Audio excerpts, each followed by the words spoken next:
Hola chicos, grabo este vídeo para hablaros un poquito de la tabla periódica.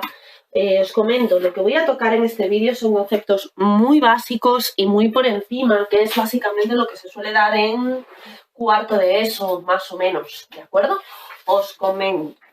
La tabla periódica es una forma de ordenar los elementos químicos por su número atómico. ¿Eso qué significa? Significa que el orden con el que estoy ordenando los distintos elementos que hay es por el número atómico, que sabéis que es el número de protones que tiene un átomo en su interior. Entonces, por número atómico ordenamos los elementos de la tabla periódica. El hidrógeno tiene un protón, el helio tiene 2, el litio tiene 3, etcétera, etcétera, etcétera. ¿Vale? En la tabla periódica, a cada columna le llamamos grupo y a cada línea le llamamos periodo, ¿vale? Los elementos de un mismo grupo tienen unas propiedades similares. ¿Por qué? Porque luego os lo comentaré, pero vamos a ver que los elementos de un mismo grupo tienen la misma configuración de capa de valencia. No os preocupéis, que luego entendemos lo que significa esto, ¿vale? Pero es importante que nos sepamos los nombres de los grupos que voy a mencionar ahora, ¿vale? Este primer grupo es el grupo de los alcalinos. El segundo es el grupo de los alcalinotérreos. Nos saltamos todos los elementos de transición. Este grupo es el grupo de los térreos o boroideos. Este es el grupo de los carbonoideos, de los nitrogenoideos, de los anfígenos o calcógenos, de los halógenos y los gases nobles, ¿vale? Además, tenemos que saber que la tabla periódica se divide además en no metales y metales. Ojito, el hidrógeno es un no metal, ¿vale? El hidrógeno es especial. Está aquí porque tiene un protón única y exclusivamente y por su configuración en la capa de valencia, pero es un no metal, ¿de acuerdo? Pues vamos a ver. Ahora os compartí el otro día un vídeo de configuración electrónica, con lo cual ya más o menos debéis de saber cómo se reparten los electrones en los distintos orbitales. Pero vamos a hablar un poquito de los orbitales. Lo primero, quiero que tengáis en cuenta que un orbital no es la trayectoria que sigue un electrón, ¿vale? Los orbitales tienen un nombre, tienen una definición así un poco filosófica que es muy sencilla, ¿vale? Es el lugar donde es más probable que yo me encuentre un electrón. Es el sitio más probable donde me lo puedo encontrar, pero no es una trayectoria, ¿vale? Es importante que además os deis cuenta de que los orbitales tienen distintas formas y tamaños. Por ejemplo, si visteis el vídeo de configuración electrónica, sabéis que en la primera capa solo hay orbitales de tipo S y que en la segunda capa hay orbitales de tipo S y de tipo P, ¿verdad? Bueno, entonces, vamos a hablar primero, o la tercera capa, orbitales de tipo S, de tipo P y de tipo D, ¿vale? Bueno, pues vamos a hablar primero de los orbitales tipo S. Los orbitales tipo S tienen forma esférica, ¿vale? ¿Qué pasa? Que el de la primera capa es más pequeño que el de la segunda, que es más pequeño que el de la tercera, ¿vale? Y además pueden no solo tener distinto tamaño, sino que pueden tener distintas orientaciones. Por ejemplo, los orbitales tipo P. Vosotros sabéis que en los orbitales tipo S caben 2 electrones. Y en cambio en los orbitales tipo P caben 6, ¿verdad? Bueno, pues mirad, los orbitales tipo P realmente, cuando decimos que caben 6 electrones, es porque en cada capa hay 3 orbitales tipo P. Uno con orientación Y, otro con orientación X y otro con orientación Z. Y como caben 2 electrones en cada uno, en total caben 6.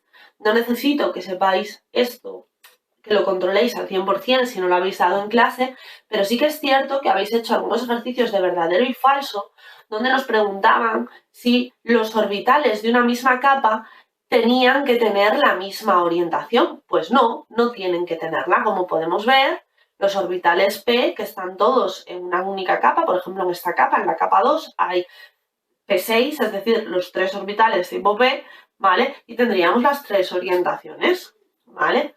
Cada orbital, cada tipo de orbital tiene una forma distinta. Pero la S es esférica, la P tiene más o menos esta pinta, las D el orbital tipo D tiene una forma diferente, el orbital tipo F tiene una forma diferente, pero con que sepáis estos conceptos, por ahora me llega. Vamos a seguir un poquito y vamos a dejar, os voy a enseñar un truco de la configuración electrónica y es, fijaos, ¿vale? Cualquier elemento que esté en el primer grupo, en su última capa, que es lo que se llama capa de valencia, va a tener configuración electrónica S1. Por ejemplo, el potasio, ¿vale? Yo podría mirar su número de protones y asumir que por lo tanto va a tener también 19 electrones, ¿vale? Pero yo ya sé, solo por ver la tabla periódica, que el potasio en su capa de valencia va a ser un 4 porque tiene 1, 2, 3, 4 capas, 4, fijaos, S1, ¿vale? Todo el primer grupo, todos los alcalinos tienen una configuración de la capa de valencia que es S1, ¿vale? Los alcalinotérreos S2, los boroideos P1, P2, P3, P4, P5 y P6. Así que vamos a hacer un par de ejemplos. Por ejemplo, el silicio. El silicio tiene 3 capas y en su última capa es un 3P2, ¿vale? Es un 3P2, o sea que su última capa va a ser 3S2, 3P2 directamente. ¿Cuántos electrones tiene en su última capa? 2 más 2, 4. Vamos a hacer un ejemplo más, como por ejemplo el bromo. El bromo tiene 4 capas y su electrón de valencia tiene configuración 4P5. El bromo 4P5. Y entonces su última capa, que es la capa que marca su valencia, va a tener 5 más 2, 7 electrones en la última capa, ¿vale? Fijaos que este truco es muy útil para sacar la configuración de la última capa de todos los elementos químicos. Pues vamos a ver. Todos los elementos del primer grupo en su última capa van a tener un electrón, ¿vale? Todos los elementos del segundo grupo en su última capa van a tener 2 electrones. Los boroideos 3, carbonoideos 4, nitrogenoideos 5, anfígenos 6, halógenos 7 electrones en su última capa y los gases nobles 8 electrones en su última capa, excepto el helio, ¿vale? El helio es una excepción y en su última capa tiene 2 electrones, no 8. ¿Por qué? Porque sabemos que en la primera capa solo caben 2 electrones y el helio solo tiene una capa. Entonces, tiene su primera capa llenita, pero la llena con 2 electrones, no con 8, ¿vale? Así de sencillo. Bueno, ¿cuántos electrones tiene que ganar o perder un átomo para alcanzar la configuración de gas noble? ¿Eso qué significa? Pues fijaros, por ejemplo, el azufre, ¿vale? El azufre tiene una configuración electrónica que es, en su última capa, 3P4. 3P4, tiene un 3S2, P4 tiene 6 electrones en su última capa y sabemos que los gases nobles tienen 8 electrones en su última capa. Entonces, si yo tengo 6 electrones en mi última capa y tengo que llegar a 8, es más fácil que intente ganar 2 electrones que intente perder los 6 que tengo en la última capa. Por lo tanto, voy a decir que el azufre, cuando llega a su configuración de valencia, gana 2 electrones, gana 2 cargas negativas, se queda S-2 o S2-, ¿vale? Y entonces, ¿qué pasa? Pues que el azufre gana 2 electrones y se queda con la misma configuración electrónica que el argón. Se queda con la misma configuración electrónica que el argón. Vamos a hacer un ejemplo más con el rubidio. Y el rubidio es un 5s1, ¿vale? El rubidio es un 5s1. En su última capa tiene un electrón solito. ¿Qué será más fácil? ¿Que pierda ese electrón y se quede con la otra capa llena? ¿O que gane 7? Pues es más fácil perder un electrón, ¿vale? Si pierde un electrón, ¿cómo se va a quedar? Se va a quedar con carga positiva porque pierde una carga negativa y se va a quedar con la capa 4, tenía un 5s1, va a perder el electrón y se va a quedar con la capa 4 llena, se va a quedar con la misma configuración electrónica que el kriptón, ¿vale? El rubidio pierde un electrón y se queda con la configuración electrónica del kriptón.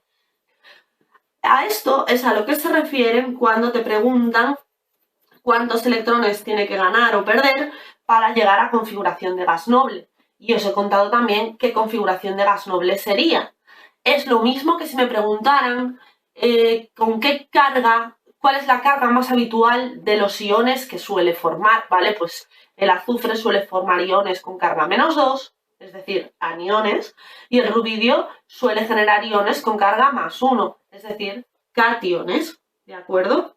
Ya hemos visto cuántos electrones tiene cada elemento en su capa de valencia, ¿vale? 1, 2, 3, 4, 5, 6, 7 y 8.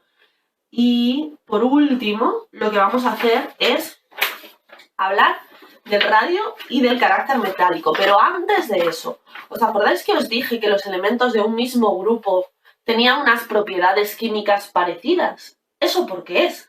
Pues es porque tienen la misma configuración electrónica en su última capa. Eso es lo que determina que sus propiedades químicas, como por ejemplo a qué temperatura hierven o a qué temperatura se funden, sean similares, ¿de acuerdo?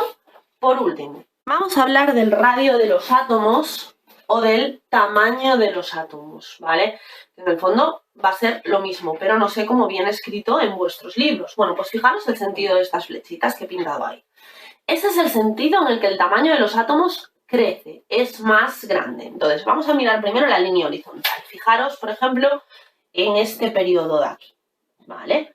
En este periodo de aquí, en este sentido, crece el tamaño de los átomos. Eso significa que si yo comparo el flúor con el carbono es más grande que el flúor, ¿de acuerdo? O el flúor con el litio, bueno, pues el litio es más grande, ¿vale? Y el berilio y el litio es más grande. Cuanto más hacia la izquierda, más grande es el átomo.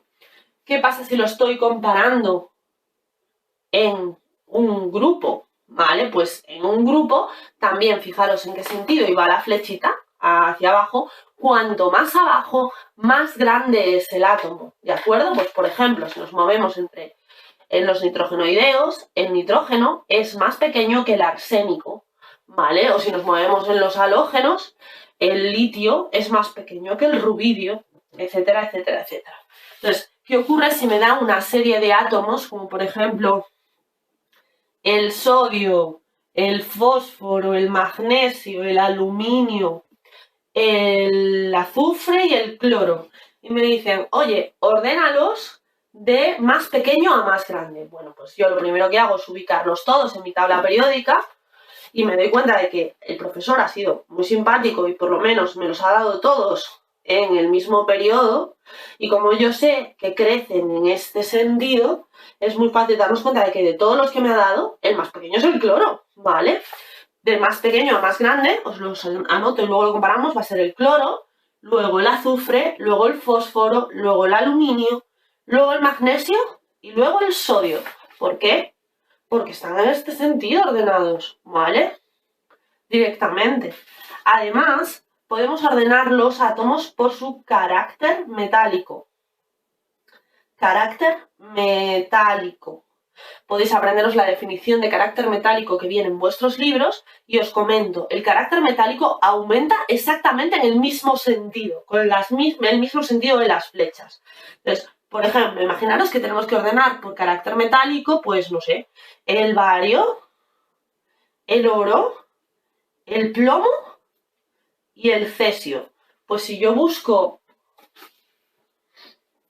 el bario, el oro, el plomo y el cesio, de nuevo vuelven a estar todos en el mismo periodo, ¿de acuerdo?